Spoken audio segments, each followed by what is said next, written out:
안녕하세요. 오늘은 많은 사람들이 꿈꾸는 건물주가 되는 방법을 간단히 소개하려 합니다. 먼저 건물주가 되는 방법은 크게 두 가지로 볼 수 있는데, 첫 번째는 가장 간단한 매입하는 방법이 있고, 두 번째는 직접 건축하는 방법이 있습니다. 두 방법이 생각보다 큰 차이가 있고, 이번 시간에 많은 분들이 건물을 취득하기 위해 알아야 할 사항으로 정리해보는 시간을 갖겠습니다. 우선 매입하는 방법부터 살펴보면, 건물을 매입하려면 우선 많은 건물들 중 원하는 물건을 찾는 것부터가 일인데, 대부분 투자 목적이라면 호재가 많은 지역을, 거주가 목적이라면 집 주변으로 찾는 것부터가 시작일 것으로 보입니다. 물론 투자와 거주 두 가지 목적을 위해 건물을 매입하는 경우도 있겠죠. 이 부분은 건물을 매입하는 분의 기존 주택수나 보유 자금 등에 따라 어떤 물건이 좋은 것인지를 알려드리는 것은 다음 시간에 다룰 예정이니, 오늘은 간단히 방법적인 것들 위주로 살펴보는 시간을 갖겠습니다.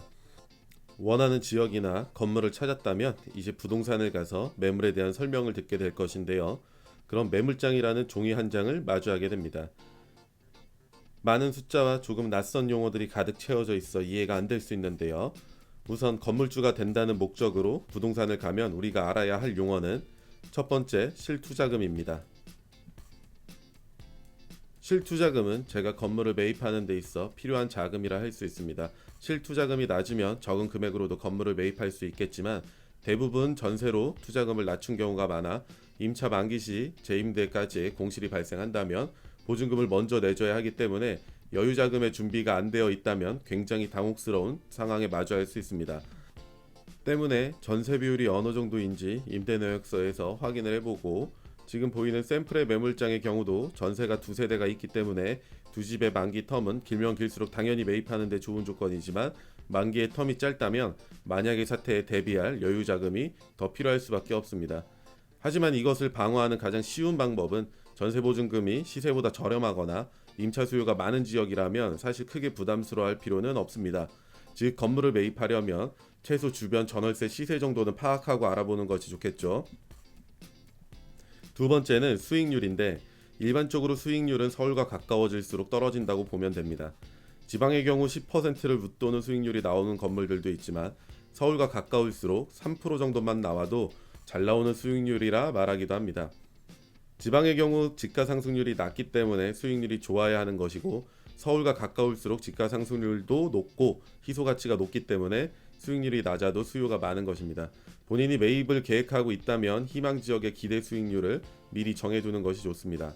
세 번째, 매매가인데, 사실 매매 가격은 주변 시세보다 저렴한 것이 좋지만 건물의 실제 가격을 아파트처럼 직관적으로 확인하는 것은 일반인이 쉽지 않기 때문에 주변의 토지의 시세를 보고 대략적으로 내가 매입하는 건물이 싼 건지 비싼 건지 가늠해 볼 수는 있습니다. 이 방법도 오늘 주제보다 깊이 들어가야 하기 때문에 다음 영상에서 다뤄볼 예정이니, 건물 매입에 관심이 있다면 꼭 구독 버튼 눌러주셔서 업로드되는 영상을 참고해 주시기 바랍니다. 사실 건축에 비해 건물을 매입하는 것은 그리 어렵지 않은데요. 간단히 주택이 없는 상태에서 주택으로 된 건물을 갖고자 한다면 매입으로 하는 것을 추천해드리고, 다주택자가 건물을 갖고자 한다면 원시취득세율을 적용받는 토지 매입 후 건축하는 방법을 추천합니다. 그럼 건축으로 건물주가 되는 방법도 한번 보시죠. 먼저 건축 단계를 이해하면 조금 도움이 되는데, 우선 토지를 매입하거나 토지를 보유하고 있어야 합니다. 저 같은 경우는 토지를 중개할 때 사용승낙서를 미리 받아서 허가를 접수하고 완료될 때 잔금을 치른 후 조건으로 계약하여 매수자의 금융비용을 줄이는 방법으로 최대한 도움을 드립니다. 토지가 확보되면 건축 설계 허가 도급 계약을 동시다발적으로 진행하게 되는데, 내용은 많지만 꼭 기억할 것은 최대한 비용을 천천히 주는 것입니다. 건축판은 생각보다 상식이 통하지 않습니다. 흔히 계약서에 도장을 찍는 순간 갑과 을이 바뀐다는 말이 있을 정도니 최대한 비용을 천천히 지급하는 것을 추천하고, 시간을 단축하려면 경계 측량과 지질 검사를 미리 진행하는 것이 좋습니다. 가끔 착공계를 넣고 측량을 신청하거나 지질 검사를 신청하게 되면 한 달도 더 넘게 걸릴 때가 있어 이 역시 전체 기간이 딜레이되게 하는 원인이 됩니다.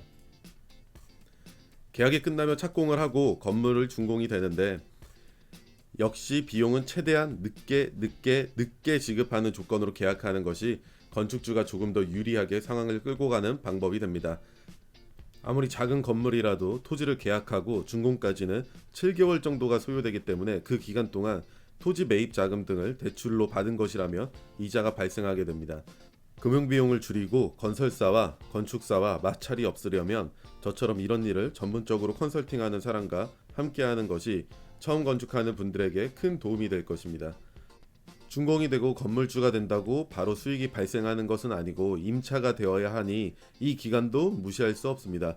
보이지 않는 돈을 아끼려면 전문가와 꼭 함께 하세요. 건물 하나 지으면 10년은 늙는다는 소리가 괜히 나온 말이 아닙니다. 분명 계약서에 도장을 찍기 전에 굉장히 성실하게 일하는 것처럼 행동하지만 계약서에 도장을 찍고 나면 반대로 역전되는 상황을 아주 많이 볼 수 있습니다. 이유는 간단한데 계약서를 너무 이해하기가 어렵습니다. 건축 도급 계약서만 본다 해도 표준 계약서 약관만 한 20장 분량, 세부 견적서 80장 분량, 기타 특약 비용 지급 조건 등 모든 문서의 양이 100장이 넘는데 우리나라 분들은 대부분 이것을 꼼꼼히 보지 않고 사람만 보고 도장을 찍죠. 여기서 가장 큰 문제가 발생할 수도 있는데 말이죠. 분명 첫 장에 이런 개요 같은 것은 보지만 그 뒷장들은 보지 않습니다. 사실 이런 내용을 이해할 것 같으면 본인이 건설사 사장님이겠죠. 이런 어려운 과정과 최소 7개월이라는 시간을 들여서 매입하는 것이 아닌 건축이란 방법을 택하는 것은 사실 비용을 낮추기 위함입니다. 하지만 상황이 이상하게 꼬이면 동일한 퀄리티라 해도 매입하는 것보다 비용을 아끼긴커녕 비용이 더 들어가는 어처구니 없는 상황도 발생되죠. 때문에 7개월에서 1년이 넘게 걸리는 이런 일을 할 때는 혼자 하는 것보다 꼭 본인을 옆에서 잘 도와줄 수 있는 전문가를 한 명 두고 하시는 것이 좋습니다. 그럼 오늘 두 가지 방법에 대한 실제 샘플을 보면서 조금 더 건물주가 되는 방법에 한 걸음 더 다가가 보겠습니다. 상가주택인데요. 실투자 금액이 3억 1,700만 원에 수익률이 10.4%나 나오니 사실 평택에 있는 매물 중 투자 가치가 상당히 높다고 할 수 있습니다.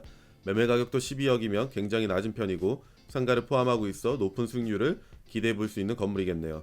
나중에 주인 세대를 전세로 돌리고 투룸을 전부 월세로 돌리면 조금 더 괜찮은 수익률과 안정적인 임대 회전이 가능할 것으로 보입니다. 연 수입이 3,288만 원이며 오늘자 기사를 보니 대학생 희망 초봉이 3,000에서 3,500만 원이라는데 3억 투자로 3천만 원대의 수익이면 나름 남들이 부러워할 만한 삶이 될 것 같네요. 그럼 조금 더 큰 건물 한번 볼까요? 연간 실수입이 2억이 넘는 건물입니다. 신기하게도 코로나로 난리인 이 상황에 준공이 되고 임대까지 완료된 건물입니다. 코로나고 나발이고 다 필요 없이 임대가 잘 되는 건물이니 자금이 넉넉한 분들은 이런 꼬마 빌딩 하나 보유하면 정말 좋겠네요. 실투자 금액이 34억이지만 실제로 건물 매입 시 대출을 더 받을 수 있어서 이자 지출은 조금 늘어나도 자금 상황에 맞게 투자금은 조절이 가능합니다. 그럼 건물을 건축해서 건물주가 되는 방법도 봐야겠죠. 실제로 제가 최근에 진행했던 사례로 살펴보겠습니다. 이분의 토지 매입 가격은 3억으로 취득세가 약 1,400만 원 정도 발생했습니다. 건축 설계는 평당 6만 원에 계약했고 총 200평 19가구 건물을 설계하였습니다. 허가가 나오면 감리 계약도 해야 하고 허가 접수 도면으로 건축 도급 계약도 하게 되었습니다. 도급 계약은 8억으로 계약금만 1억 지급하고 나머지 7억은 준공이 되면 대출받아서 일부를 지급하고 전세 임대를 맞춰서 일부를 지급하는 조건으로 계약했기 때문에 실제 투자 금액은 2억 5천만 원이 안 되는 돈으로 건물 준공까지 갈 수 있게 되었습니다. 다만 공사기간을 최대한 짧게 가져가려면 건축주가 선택해야 하는 옵션들은 최대한 빨리 정해주는 것이 좋은데요. 대부분 건축주가 선택하는 옵션은 마감재가 주이다 보니 실내 인테리어는 건설사에서 건축했던 건물을 보고 샘플로 정하였고 외벽과 타일은 건축주가 원하는 색상으로 정하였습니다. 이렇게 건물이 준공이 되면 토지 대출 외에 추가로 대출을 받아서 건축 잔금 중 일부를 지급하고 전세 보증금이 들어온 것으로 나머지 잔금을 충당했습니다. 본인 자금 2억 6천만 원 정도가 들어가고 19가구의 건물주가 되었죠. 다주택자지만 원시취득세율은 3.16%가 적용되었으니 주택이 많은 분들은 원시취득을 하는 것을 추천합니다. 건축 비용을 엄청 늦게 해준 계약이라 해도 퀄리티는 나쁘지 않습니다. 가전제품이 없을 때 사진을 찍은 것이지 에어컨, 세탁기, TV, 냉장고 전부 풀옵션으로 시공사에서 넣어줬습니다. 설계도면과 실제 임대 내역이고 2, 3층은 구조가 같고 원룸 위주라면 4층은 1.5룸과 투룸으로 전세를 놓기 좋게 설계되었습니다. 실제 투입 자금은 세금까지 합쳐서 2억대인데 이자까지 제외한 실제 수입은 월 330만원, 연 3,960만원입니다. 이 정도면 건물주 해볼만 하겠죠. 매입으로 내는 수익률의 최대치는 10에서 12% 정도입니다.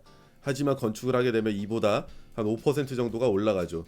이유는 중간 마진을 띄는 사람이 없어지기 때문에 더 좋은 수익률이 나는 것은 어쩔 수 없습니다. 다만 잘 되었을 땐 더 좋은 수익률과 더 저렴한 비용으로 건물주가 될 수 있지만 잘못되었을 땐 말로 설명하기 힘든 상태가 될 수 있으니 본인이 갖고 있는 자금으로 어떻게 하면 건물을 가질 수 있을지는 더 많은 공부가 필요합니다. 간단하게 오늘은 건물주가 되는 방법을 알려드렸는데 다음은 더 심화해서 하나하나 파헤쳐 드리겠습니다. 이상 영상 시청해주셔서 감사하며 구독과 좋아요 꼭 눌러주세요.